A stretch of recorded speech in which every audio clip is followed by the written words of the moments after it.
Hello, I'm Hal Lublin. And I'm Mark Gagliardi. Since the dawn of humanity, one issue has gone unsettled. With the fate of the world in the balance, we're here to settle, once and for all. Best TGIF show. That's right. Don't worry, everyone. We got this. Podcasts should have a theme song. Podcasts should not have a theme song. Yes, they should. No, they shouldn't. They sound good. Yeah, but people are just going to skip past it. You know what? You're right. We got this. America, America, this is you. How can you do it as that dude? Best TGIF show. Yeah, you knew the dude. Tonight, you mean like Ernie Anderson? Ernie Anderson, that's his name. Oh, Tonight on America's Funniest People. don't do any more than that, because we've all heard that clip online, and this is a family show, and he says some terrible, terrible, dirty words in that. It is a bad. I mean, you've heard. Oh, never mind. Well, let's not get into that. Let's not get into. No, let's not get negative and let's not get dirty. This is TGIF, Hal. This is good, wholesome family entertainment. Thank goodness it's funny. Yes, that's right. This programming block changed the game for ABC. Kind of pulled them. It created a huge programming block for them that was there. You had must-see TV on NBC, which started a little bit later. But before that, you had this power block of programming that started in the fall of 1989 and ran through the 1999 to 2000 season. Then you had like Working Guys comedy. Then it came back briefly. But we're going to stick to the core decade where it was at the height of its power. Really, I would argue that the best show from a TGIF lineup, there is one particular show in that second round of TGIF in 2003 that might be the greatest sitcom of all time. Do you just want to throw this episode out and talk about what it was like working on Life with Bonnie? No, I was just saying I think that that's the winner of the episode. Actually, it could be Married to the Kellys, which had a young Derek Waters in it. That's right, back in 2003. But we're talking about that original block, 1989 to the 1999-2000 season. So that decade, the entirety of the 90s. Hal, you and I were both kids of the 90s. I imagine many of our listeners, the people of the world, were also kids of the 90s. And when you're a kid in the 90s, you stay home on Friday night. You and I both were sort of the perfect age for TGIF because it was like we were too young really to go out on a Friday night. Sure. But it was nice to have these cool TV shows that we liked because we didn't have to go to bed because we didn't have school the next day. So, you could stay up late and watch the 9:30 sitcom.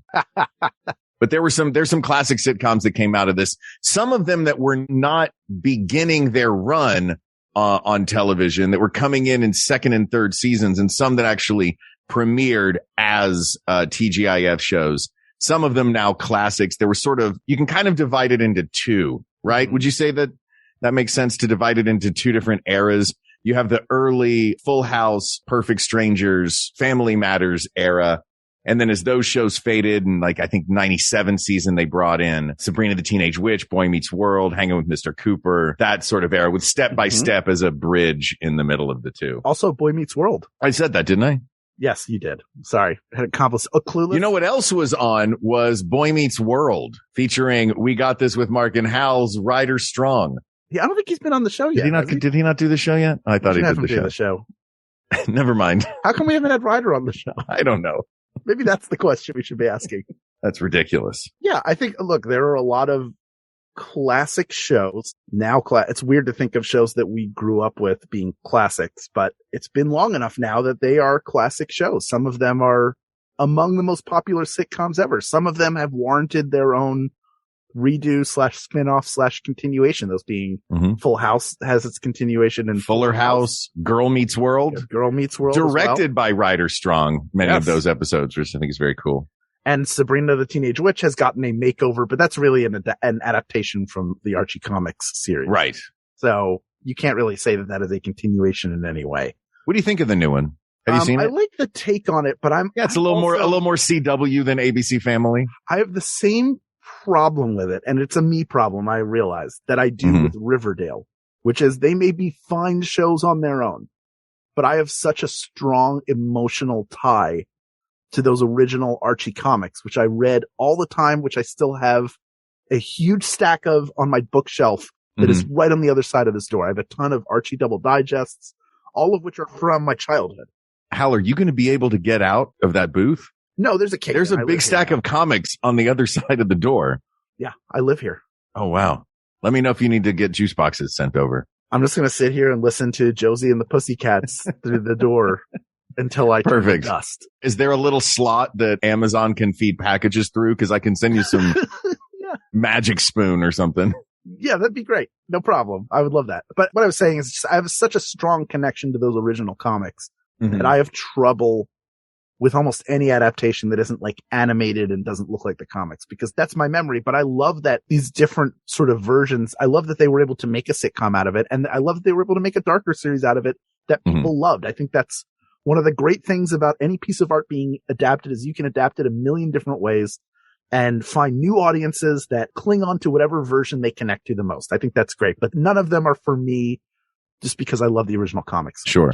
Do you think, while we're talking about it, we might as well stick on Sabrina. Do you think that because I was never a huge Archie Comics fan. I liked the sitcom though. I think it was a lot of fun. I thought the cast was great. All the women on that show were hilarious. But was that show, did it veer pretty far from the comics? Oh, well, you had a lot of the characters in it. And it's, I don't know how many specific Sabrina storylines from the comics I can remember. That's fair. I will say that series sported some of the best extra work you're ever going to see. Really? A young Hal Loveland sitting in the coffee shop in one episode. Couldn't tell you which episode. Hal, both of us have been on TGIF. We're just a couple of TGIF Look veterans. at that. It's very exciting. That just means we've been in Hollywood for a very long time. I was just human furniture. You know what, Hal? What? If you're human furniture, then you're a sofa I want to sit on, my friend. Well, thank you. I appreciate that. Yeah, buddy. It's good to hear it.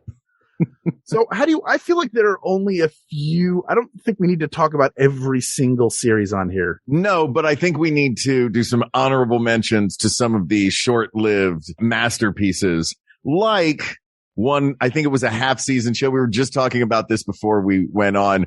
And I went, as I'm looking through these and watching, clips from all of these and thinking about them, I went, oh my God, Going Places. I vividly remember that opening montage and thought about it when I moved to Los Angeles. Weirdly, there are two. It's Going Places and Just the 10 of Us their opening credits are a car packing up and moving to Hollywood. There are always people moving. Yeah. Everybody's moving to LA in 89, 90. But it was Alan Ruck and the guy that played Styles in Teen Wolf and Heather Locklear and one other actor whose name escapes me at the moment because they're not in front of me. Just is like a precursor to Friends. This was Friends years before Friends happened. Yeah. Except there were only 4 of them instead of 6. I also think there are some shows. I think that like Perfect Strangers, which was on for 3 years. Sorry. It was there for 3 years. That was towards the end of its run. It had already been on the air for a while. I would not count that. I would count that as like one of the shows that they used to sort of help launch TGIF, but also to try to find viewers for Perfect Strangers, which at that point was had hit its like middle towards like not the big hit that it was initially. Though Perfect Strangers was from the inaugural episodes of TGIF. It was the 2 lead characters from Perfect Strangers, both brilliant Broadway veterans, Mark Lynn-Baker and Bronson Pinchot, doing tags between all of the different TGIF shows, which I always loved those. And they were in character talking about other TV shows. They would rotate them. The different casts would do them throughout. But primarily at the beginning, it was Perfect Strangers that was like, the old veteran of the network introducing you to this new block of programming with these new shows. And I loved it. I was a huge Perfect Strangers fan as a kid. Yeah. Yeah, I was too. I loved Perfect Strangers. I also think like Dinosaurs, I want to give a shout out to. I don't think it'll win. It was like white hot for a sure. And of course it's a brainchild of our buddy Kirk Thatcher, who worked very hard on that show. And that show is still like, there are parts of it that are still sort of embedded in pop culture. Even though not the mama, the baby. Yeah. People may not remember that show as well. And it has a very sad ending. Oh, I was just going to talk about the end of that show. If you've never seen the final episode or just the final moments of Dinosaurs, it's a heartbreaker of a series finale. It basically ends with the dinosaurs being wiped out, including the beloved characters that we've come to know and love on this show, and a speech from the patriarch of the family saying, look, I screwed up. People are screwing up and climate change is happening. And this is how we're going to go. So maybe future generations will figure this out in a way that we haven't. And it's a sobering episode.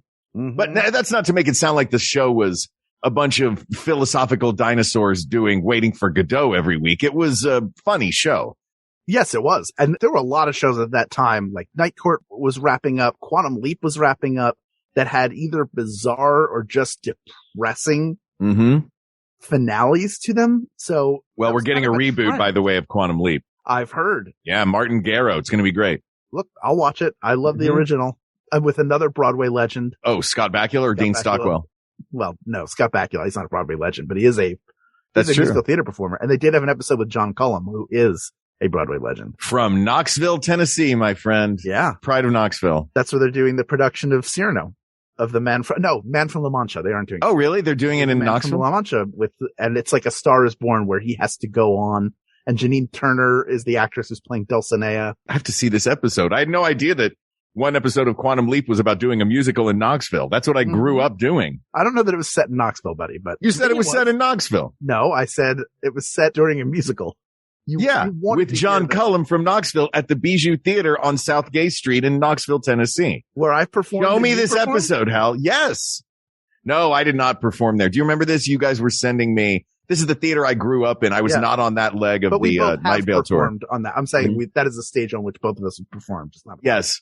And you were sending me photos from backstage of a backstage that, like, you ever get a photo and smell the burnt coffee in it? Mm-hmm. Yeah, it was one of those. It was great. Yeah. All right. So let's take a look at that very first season, 89-90.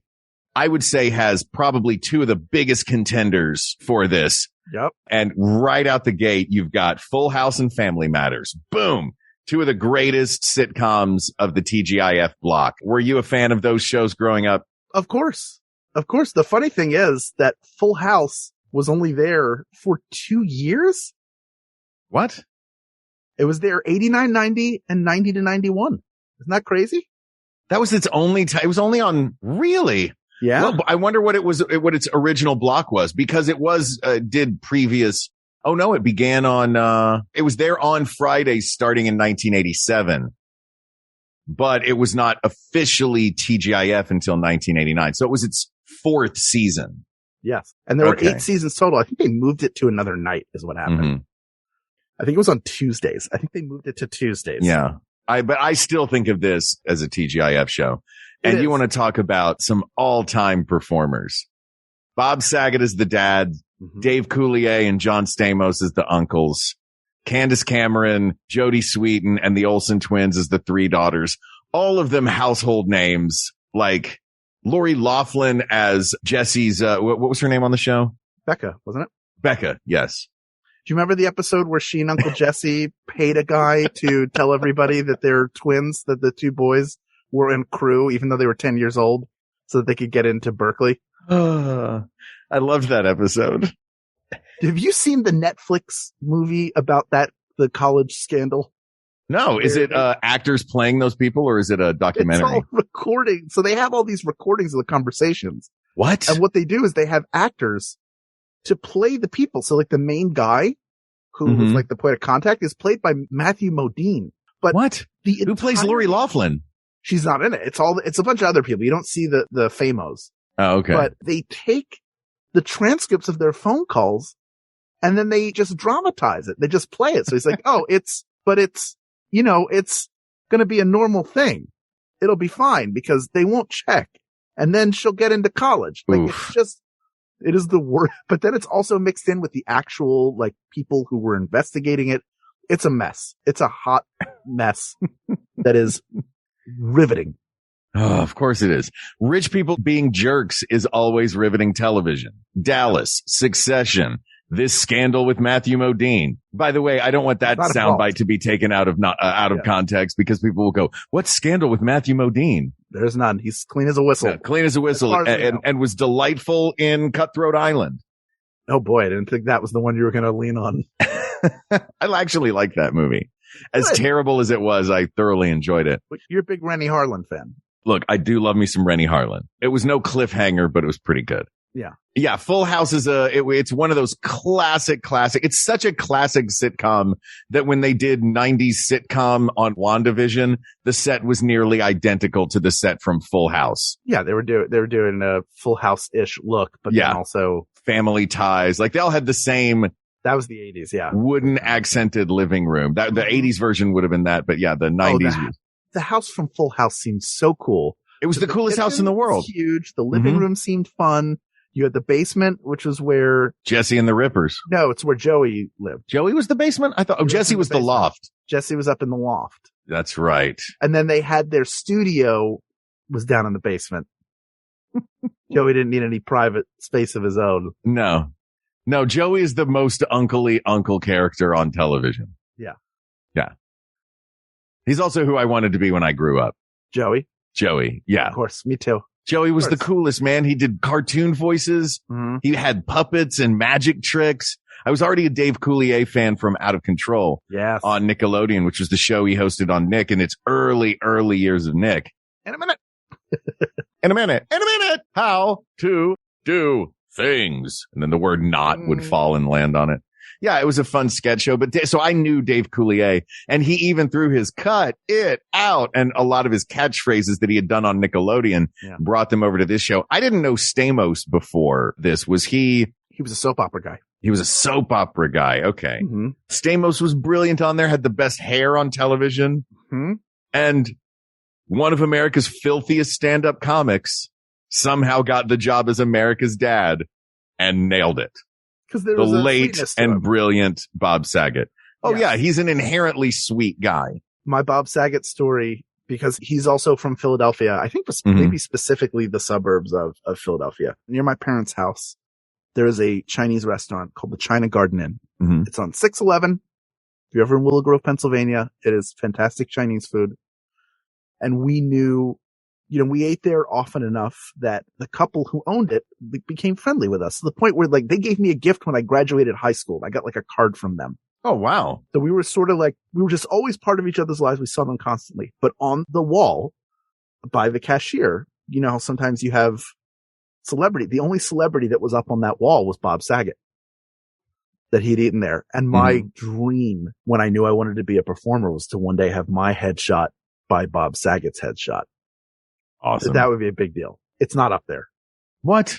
It's not up there. You should put it up there. I never followed up. I should just nail it up there. You should go give them one. Go sign one. Give it to them. Yeah. That's very cool. But yeah, that was like a connection to, that's right. He's a Philadelphia guy. Mm-hmm. And just crazy funny as a stand-up, but also the perfect TV dad. Yeah. He just understood. Sometimes the best actors don't have to be the best actors. Sometimes they're people who understand the assignment, and he understood the assignment. And because of that came across as a great dad. And it's also what made him a really good host of another famous TGIF show, which is America's Funniest Home Videos. Mm-hmm.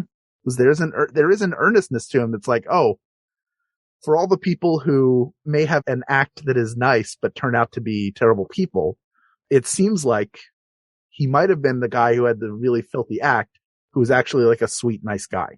Yeah.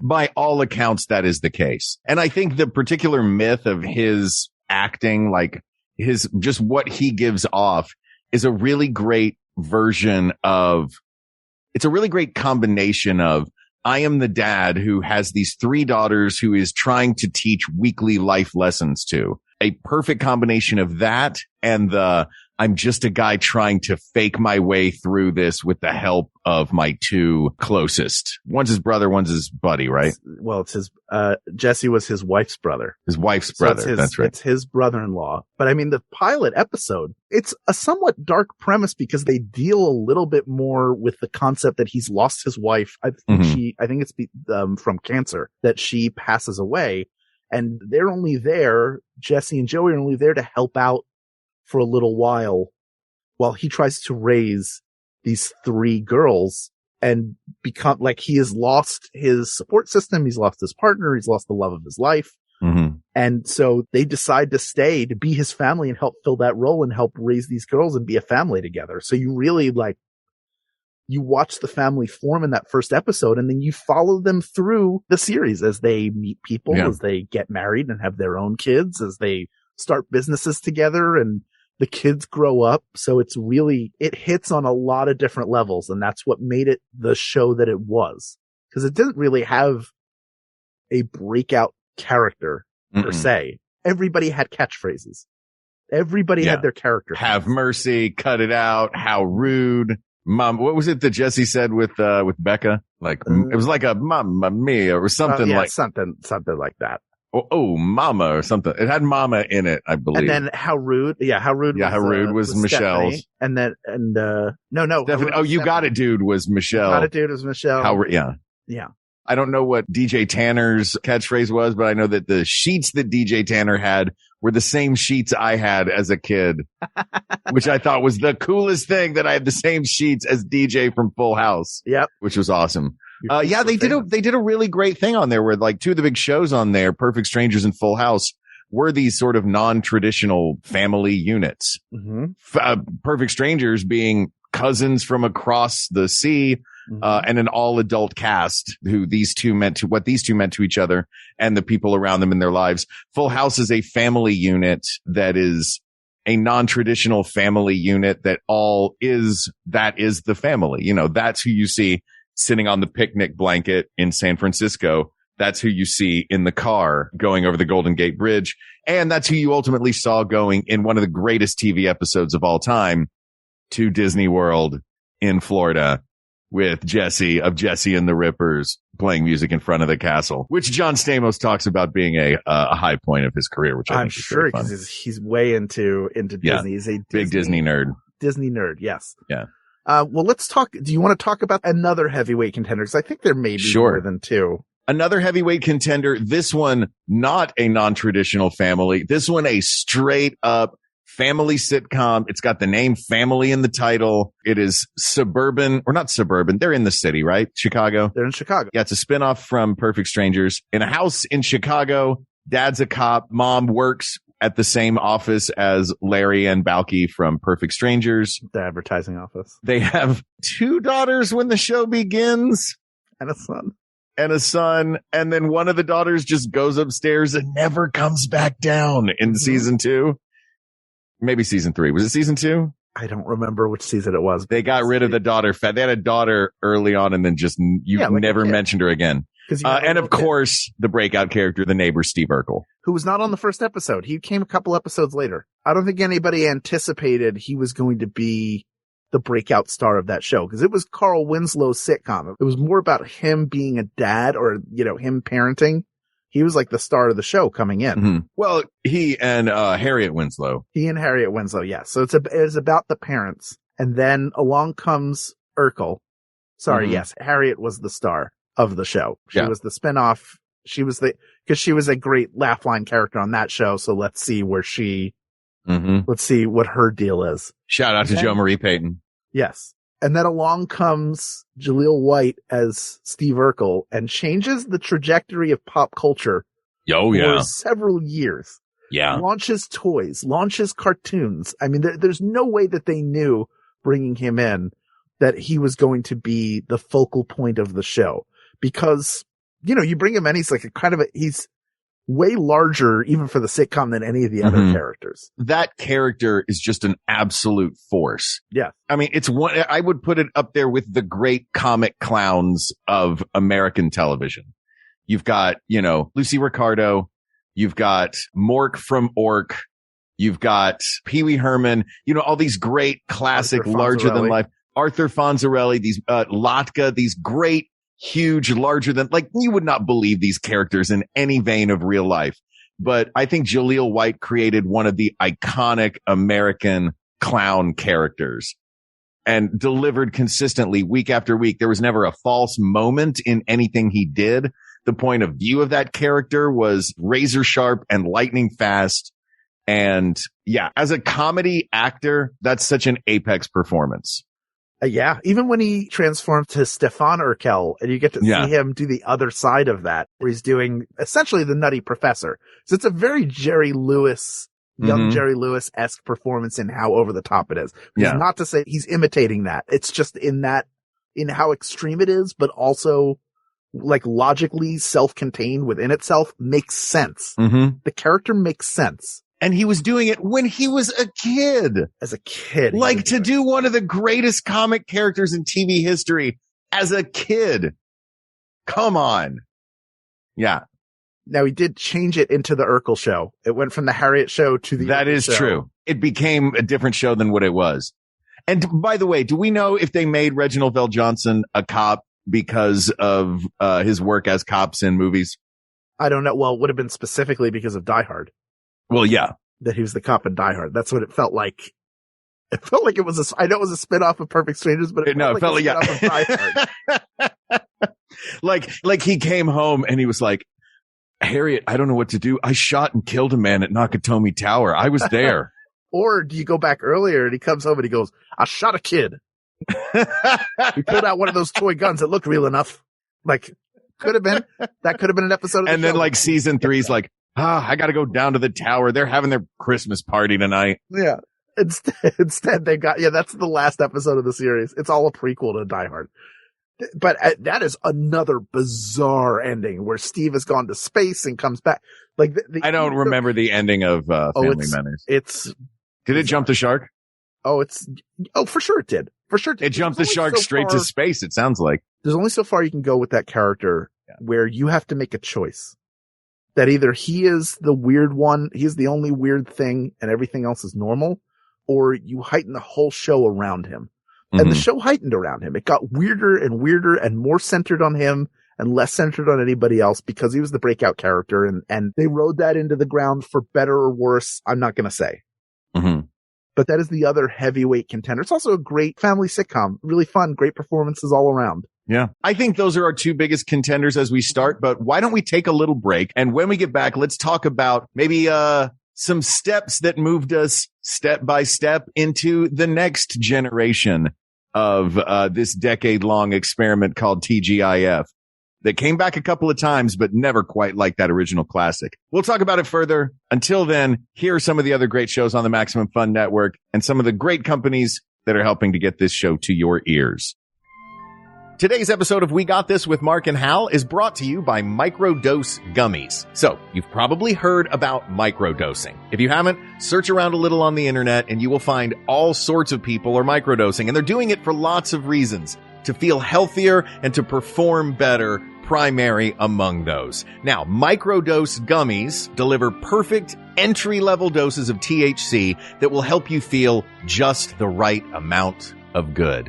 And I gotta say, I am a big fan. I have the green jar and the black jar, and they really do taste great, the grape flavor being my favorite, and they feel amazing. I use them to help me get in the zone when I'm working. They're really good for artists to get into flow, find that zen state at the end of the day when I want to wind down, chill, relax, and they even help you sleep like a baby. I gotta say, 10 out of 10, big fan. Microdose is available nationwide.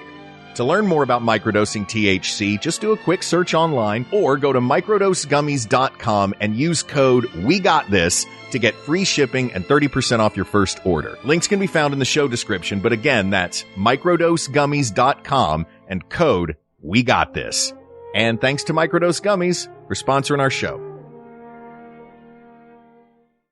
Hi, I'm Jesse Thorne, America's radio sweetheart. And I'm Jordan Morris, boy detective. Our comedy podcast, Jordan Jesse Go, just celebrated its 15th anniversary. It was a couple months ago, but we forgot. Completely. Our silly show is 15 years old. That makes it old enough to get its learner's permit. And almost old enough to get the talk. Wow, I hope you got the talk before then. A lot of things have changed in 15 years. Our show's not one of them. We're never changing, and you can't make us. Jordan Jesse Go, the same forever, at MaximumFun.org or wherever you get your podcasts.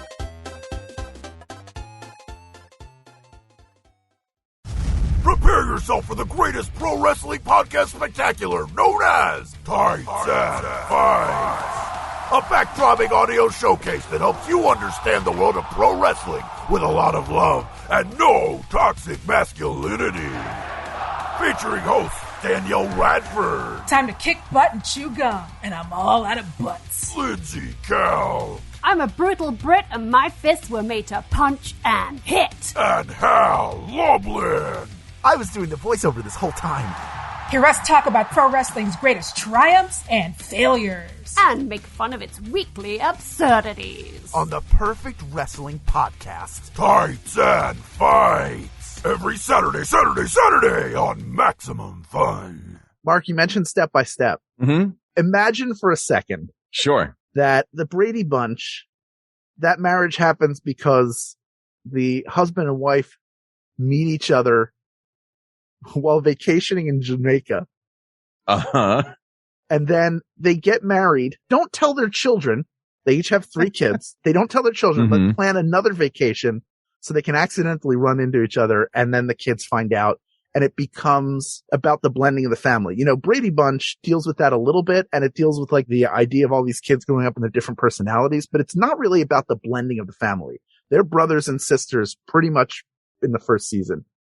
This is about trying to blend a family and the topics that come up around it. It stars Patrick Duffy and Suzanne Summers in her second great sitcom role. And the big breakout character is it's Cousin Cody, played by Sasha Mitchell, who for the first 5 seasons, he's Frank's nephew, and he lives in a van in the driveway. So he starts as a recurring character. He's sort of doing like a Valley Teen kind of Bill and Ted accent. And then he becomes a regular cast member, and he's the breakout of that show. The big breakout is Sasha Mitchell as Cody. He later went on to like take over the Kickboxer franchise. He got like real into martial arts and becoming an action star. But this is in the earlier days where he was just like an odd, like, is he a stoner? What's his deal? And he was the Urkel of Step by Step. I think they were looking for that character in each show. Like, who's connecting? Yeah. Who do we hitch our wagon to? And he was the one for this show. And he was fine, but it never reached the heights of the other shows, although it's very enjoyable. Yeah, this show just seemed like a bowl of vanilla ice cream to me. Uh-huh. You know what I mean? Yeah. It was fine. It was fine. It was a fine show.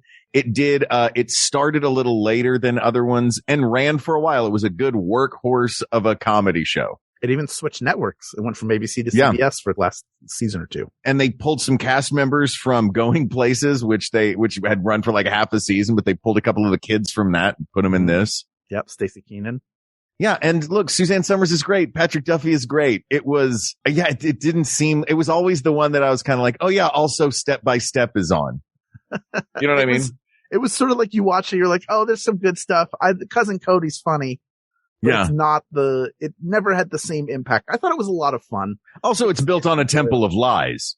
It's Brady Bunch, but built on a temple of lies. Yeah. Like this whole, the basic premise of this show is children are dumb and can be deceived.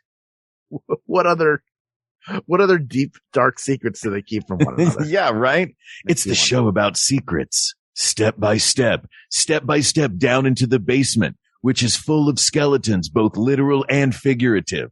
Some of them are Patrick Duffy. Some of them are Suzanne Summers. Don't go to the house in the driveway that weird Urkel breakout wannabe character is. He's got skeletons in there too. Cousin Cody. Yeah. Why isn't Cousin Cody allowed inside the house? Why do they make him live out there in that van? What punishment is being served? For what unspeakable deed did he do that caused him to be banished from that house of lies? Right. For them to say, you're not good enough to be in here. Ugh. Also, I had a problem with the opening credit sequence where they were at amusement park together. Mm-hmm. And it very clearly looks like Magic Mountain out in Valencia. But the show takes place, I think, in like Fort Washington, Wisconsin, which I know Wisconsin has its own. I'm not bagging on Wisconsin at all. I've never been there. How could I? Yeah. And I'm sure that they have their own amusement parks, but it so clearly looks like California. Yeah, this show seemed like if you had a show that was the most TGIF show. Yeah. You know what I mean? Yes. Like, hey, ABC made a bunch of great shows for TGIF. Did they have any that they just phoned in that happened to kind of work? That feels like what this show is. Yeah. So good, but not great. Yeah, good, but not great. A solid B-. Mm-hmm. You know what's either an A+ or a D+? What's that? And I can't decide which. What? Baby Talk. 2 full seasons, my friend. Julia Duffy, the Thrilling Adventure Hours Julia Duffy, and a bemulleted George Clooney. Yep. And as the voice of a baby, Tony Danza. 2 seasons of Look Who's Talking, the TV show. Come on. Yeah. I mean, we've already had Look Who's Talking by now. They've already had sequels at this point. I think we've already had the sequel. I think we've already had Look Who's Talking too. We've not yet had Look Who's Talking Now, which is the one with the dogs. Or the next one. Shh. Did you hear that? With the dog and the cat. And wait, I'm sorry. Can you're muted, which is the reboot that's coming out in 2021. Isn't the natural progression of those to the John Krasinski horror movies where nobody can talk? Yes. It's called Shh, Nobody Talk. Yeah. Look Who's Talking, A Quiet Place. That would be an amazing double feature. Like 101 Dalmatians Dying Young. John Travolta in a pilot outfit being eaten. One of those monsters. Oh, all right. I just wanted to mention Baby Talk because it needed a shout out. Who else do we have that are contenders? So after Step by Step, we moved into some of the later stuff. We had, we had a few mid-season replacements with Billy Connolly, a head of the class story. We had Camp Wilder, which was, like a cool aunt with her sister's kids giving advice, kind of, unique family unit show. There are two I want to talk about because you're ripping through right now. One is Hanging with Mr. Cooper. I'm ripping through because none of those are going to win. Sure. How do you feel about Hanging with Mr. Cooper? I don't think it is a winner, but I enjoyed the show. Hanging with Mr. Cooper. Here's the thing. Yeah. Did Hanging with Mr. Cooper and Boy Meets World start on the Disney Channel? I don't think so. They started on TGIF because those 2 shows in particular I feel like I felt Disney buying ABC. It's a Jeff in those Franklin 2 shows. It's a Jeff Franklin show. Yeah. Who had already done Full House and can pretty much put whatever he wants on TV. But you have Mark Curry as an NBA player who becomes a substitute teacher. Mm-hmm. These shows felt like Saturday morning sitcoms to me. Yeah. They felt more like Saved by the Bell than Prime Time. Yeah. And it was funny. But I loved both of them. I thought Mr. Cooper was great. Like, yeah, it's just a cool teacher show. Yeah. Which is the same Billy was head of the class in the vein of those, but he was a little younger and cooler. Yeah. And Mark Curry's a funny guy. Mm-hmm. He was pretty funny. Like, funny stand-up. Good role for him. But yeah, that not the best. What about Boy Meets World? Boy Meets World also felt like an ABC Family or Disney Channel show to me. Now, maybe this is because I was a little bit too old for Boy Meets World. When that show came on the air, I was at the point in high school where I wanted to go out on Friday nights. In 1993? Did it start? I guess not the first year of it. Yeah, but by the time, maybe not the first couple of years, by the time it was going, I would have been sophomore, junior in high school. And then I would have wanted to be doing other things on a Friday night. But I do remember thinking I liked it. I thought it was fun. I thought Ryder was great on it. I, like everyone, had a crush on Topanga. Of course. Yeah. I thought like ABC did a great job of here's a unique family and some characters for you to love. You also have William Daniels, the great William Daniels. The great, brilliant voice of William Daniels, who I know you have a particular soft spot for William Daniels. Of course, because I love Knight Rider. But also, I love that the show took place in Philadelphia, so that I felt like, they're making a show about where I live. And I think I realized a fundamental difference between the two of us. What's that? That I think there's a way I feel that maybe you don't feel, which is fine. Mm-hmm. Which is you like everything that takes place in Philadelphia, and I still give it critical eye. By the way, the show Abbott Elementary, wherever it took place, it takes place in Philly because that's where the person who created it is from. But it is one of the best new shows on television. Everybody should be watching. Oh, that's the one about the teachers. That's the put upon teachers show. I hear it's really funny. It's so good. Yeah. It's so freaking good. Everybody, please, if you are listening to this, I know we don't have enough listeners to sway the ratings for a show, but please go watch it and then tell people that if you like it, tell them to watch it. But the difference I think I realized is I become nostalgic about aspects of my life or places that I was 5 years ago. Or I did at least when I was younger. That was why I liked American Pie, the original, so much. Mm-hmm. I mean, the raunchy stuff is the raunchy stuff. It's enjoyable. You like it or you don't. Mm-hmm. But the thing that they keyed into was that experience of having a group of friends in high school and what it means when you all are getting ready to go off and be separated from one another and what that means. And everybody has a little bit of each of those characters in them in terms of how they react. And then the sequel was also great because it dealt with, in a larger sense, what is it like to come back after a year of college and try to recapture what you once had and how hard that is. So when I see something like that and I identify with something I felt really strongly, or I think it captures something really well, I'm in on it. And for Boy Meets World, there was an aspect to like what it sort of feels like to be that age, be in school. It wasn't that far away for me from being that age, you know, like 5-6 years. So I connected with it on that level, and I loved it because it was set in Philadelphia. Now, I didn't watch the entire run. So there was a point where, like you, I got old enough that I was going out, or I wanted to watch other things that felt a little more adult. Like at a certain point, you age out of TGIF if you're a teenager, because either it's not cool or you want to go do other things. But as an adult, you can go back and enjoy things that you would have walked away from as a teenager.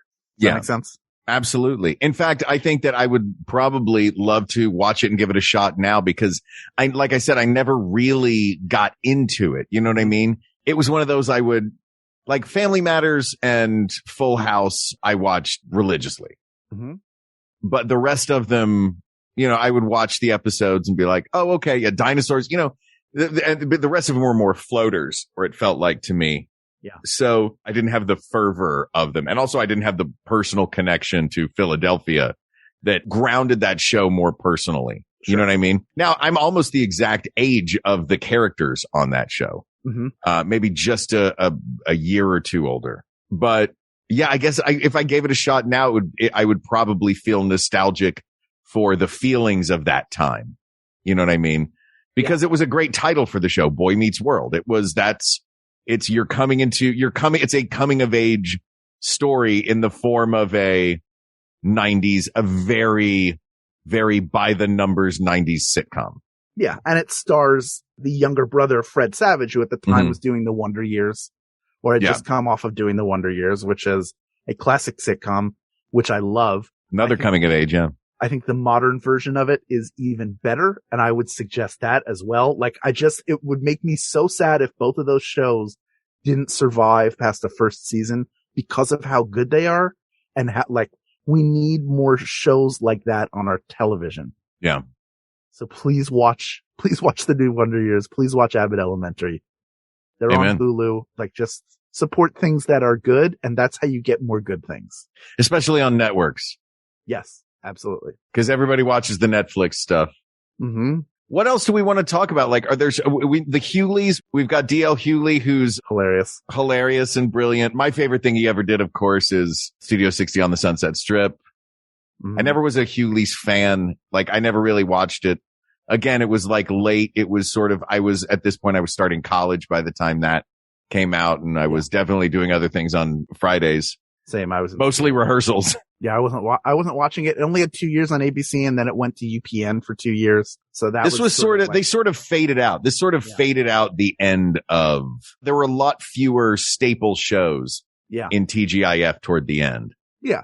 You've also got two guys, a girl, and a pizza place with Ryan Reynolds and Nathan Fillion. Yes. And of course, David Ogden Stiers, the sexy one, as they called him on that set. Yeah, I think we have the Clueless adaptation was also on, which is sort of a classic series, but also wasn't on ABC for its entire run. I think that also went to UPN. Did it? It did. It went to UPN for its last two. It did 3 seasons on ABC and then 2 seasons I'm sorry. It did 1 season on NBC and then 2 seasons on UPN. So it wasn't even really, it didn't survive being on ABC. Sister, the same thing. Yes. Another one that bounced around that went over to WB. So there were a lot of toward the end, they started swapping in a lot of shows. You know what I mean? Yes. It is also very impressive I do want to shout out how many of the people from Clueless the film came back to do Clueless the TV series. I mean, Alicia Silverstone is the major missing person, and Paul Rudd also is not there. But you had Wallace Shawn come back. You had Elise Donovan, Donald Faison, Stacey Dash was there. Like a lot of the key members of the cast returned, which is kind of cool. You also had You Wish, about a genie, a terrible, terrible show that ran in 1997. Mm-hmm. Teen Angel, about a teenage guardian angel. Filled the same 9:30 block in 97, 98. One took the fall and winter, another one took the spring, but both teenage boys with magical powers. Yep. Are there any that we're missing? We had the Dougie Doug show. I'm forgetting the name of it right now. But is there anything that can contend with, we never mentioned, Just the 10 of Us. Another early TGIF show. I was joking with Hal earlier that this is where all of my early TV crushes were all in one place. Cause as a 12-year-old boy or a 11-year-old boy watching TGIF, and suddenly here are all of the girls in the household of Just the 10 of Us as I'm coming of age. But Just the 10 of Us didn't even, it was it was like an early part of the block, and it went for 47 episodes. It did get renewed. It was a spin-off of Growing Pains. Was it the coach? Basketball coach. Yeah. Bill Kirkenbauer was. Who's great on it. He's great. Very funny comedian. Yeah. You also had Deborah Harmon, who's also hilarious. You had Heather Langenkamp from Nightmare on Elm Street. Yeah. Jamie Luner, Brooke Thies. It's a very good cast. It's a fun premise. I feel like it's got a great opening. Just watch the opening. That's all you need to watch. It's one of the drive across the country to a theme song with lyrics. Yes. Yeah. Yeah. Doing it the best I can. Mm-hmm. It's one of the shows I watched a lot more in syndication than anywhere else. So do we have who our two or three big contenders are? It's Full House and Family Matters. That's it. So the big question is, do we go with the show that was helmed by a giant cast that worked well together for years and years? Or do we go with the show that is another great cast that all worked well together, but clearly one breakout mega character that blew up?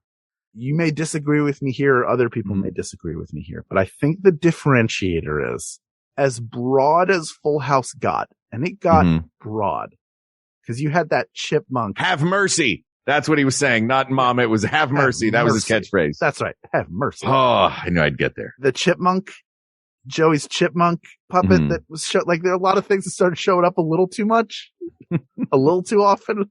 But it's hard to make a show for that long and come up with new ideas. That's why you see today, like a lot of shows will go 5 seasons and then be done. We have a 5-season arc. That's all we're going to do. It's hard to extend it beyond. Some shows can live past their sell by date, and I'm glad when they do. I'm always happy to see people. That's a lot of people getting a lot of work for a lot of time, which is great. But I would argue that Family Matters jumped the shark with Urkel in a way that Full House never did. It didn't do it in the same way. Full House definitely got bigger. It got to a point where they were like, there are too many kids on this show. Because you have Jesse and Becca. You got the twins. Becky. It's not Becky. It's Becky. Becky. Yeah. Becky's twins. They got the twin boys. You have Michelle. You have all the kids. You have the guy who played Aladdin's hanging out there as, was Brad Kane on that show? No, Scott, the one who did the speaking voice for him. Oh, gotcha. Scott Winger or Winger. Yeah. He was on the show as DJ's boyfriend. Should have been Brad Kane. If only. Wait, do you think that Genie show came out, As You Wish? Or whatever it was called? Do you think that came out after Aladdin came out? They were like, hey, let's do a Genie show. I mean, it did come out after Aladdin came out. It had to be like, but it came out 5 years after Aladdin came out. I don't know if they were really riding the wave the way they should have. That's fair. Also, it does not look like they took those 5 years to create a nuanced version. Yeah. Yeah. So I would argue that in terms of overall quality, Full House was able to sustain theirs for longer. Yeah. If you want to look at which one burned brighter in its heyday? Urkel burned brighter, but I think Urkel burned brighter than Family Matters did. And if this were an episode about the best TV characters of the 90s, I think there's an argument to be made for Urkel. But I think as far as the show goes, I think Full House is more quintessential. I think it had better longevity.